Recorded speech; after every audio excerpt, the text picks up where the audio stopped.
வாய்ப்பு. Okay sir. எப்பவுமே தீபாவளி அப்படின்னா கண்டிப்பாக அஜித் படத்துக்கு ஒரு டைட்டிலோ ஒரு ஃபர்ஸ்ட் லுக்கோ வரும், விஜய் படத்துக்கு ஒரு டைட்டிலோ ஃபர்ஸ்ட் லுக்கோ வரும். பட் இந்த வருஷம் தீபாவளி 2 பேரோடது அப்டேட் எதுவுமே இல்லை.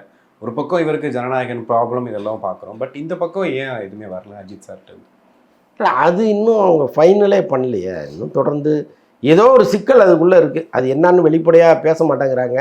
இப்போ இவர் ராகுல் கூட போய் பார்த்துட்டு வந்திருக்கிறார். வெளிநாட்டில் போய் அஜித்தை பார்த்துட்டு வந்திருக்கிறார்.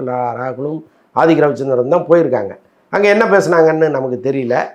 ஒருவேளை அஜித் என்ன டிமாண்ட் வைக்கிறாரு, இவங்க என்ன அவர்கிட்ட கேட்குறாங்க, மையமாக ஒரு புள்ளியில் வந்து எதுவாக நிற்கிறாங்க, அது எதுவுமே புரியல.